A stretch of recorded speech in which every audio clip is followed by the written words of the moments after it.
लालच का अंधापन, धोबी और हीरे की कहानी। एक नगर में एक धोबी रहता था। वो बहुत ही सीधा साधा और मेहनती इंसान था। उसके पास एक गधा था जिस पर लाद कर वो रोजाना नदी के किनारे कपड़े धोने ले जाता था। एक दिन जब धोबी नदी के किनारे कपड़े साफ कर रहा था तो उसकी नजर पानी की गहराई में चमकते हुए एक सुंदर पत्थर पर पड़ी। वो पत्थर बहुत आकर्षक और चमकदार था। धोबी को वो पत्थर बहुत पसंद आया। उसने सोचा, ये तो बड़ा सुंदर पत्थर है, क्यों न इसे अपने गधे के गले में बांध दूं, इससे मेरा गधा सबसे अलग दिखेगा। उसने एक मजबूत रस्सी ली और वो पत्थर गधे के गले में लटका दिया।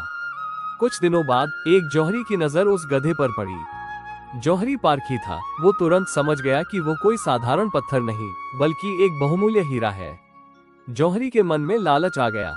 उसने सोचा कि धोबी को इसकी कीमत का अंदाजा नहीं होगा, इससे ये हीरा कम दामों में ले लेना चाहिए।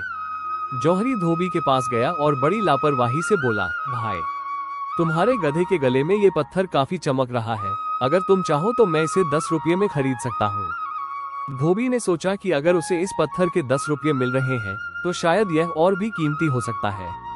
तो उसने जौहरी से कहा, मुझे इसके 100 रुपये चाहिए, जिनसे मैं अपने बच्चों के लिए मिठाई खरीद लूंगा। लेकिन जौहरी ने 100 रुपये देने से मना कर दिया।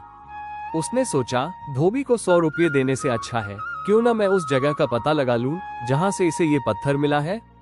वहां तो ऐसे और भी पत्थर होंगे। जौहरी ने धोबी से वो जगह पूछी जहां उसे वो पत्थर मिला था। धोबी ने उसे नदी का वो किनारा बता दिया। जौहरी तुरंत वहां पहुंचा और दिन भर मिट्टी और पानी छानता रहा, लेकिन उसे उस पत्थर का एक कंकड़ भी नहीं मिला। निराश और थका हुआ जौहरी वापस धोबी के पास पहुंचा। उसने मन ही मन सोचा कि चलो वही पत्थर थोड़े ज्यादा पैसे देकर खरीद लेता हूँ। लेकिन जब वो पहुंचा तो उसने देखा कि गधे के गले में वो पत्थर नहीं था। जौहरी घबराकर बोला, धोबी भाई, वो पत्थर कहाँ गया? धोबी ने शांति से जवाब दिया, साहब, आपके जाने के बाद एक दूसरा जौहरी आया था।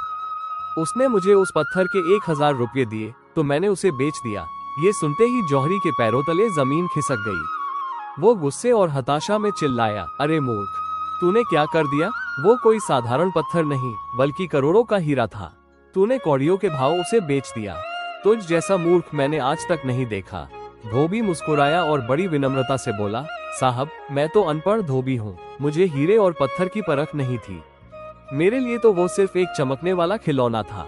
लेकिन आप तो पारखी थे, आप तो जानते थे कि वो हीरा है।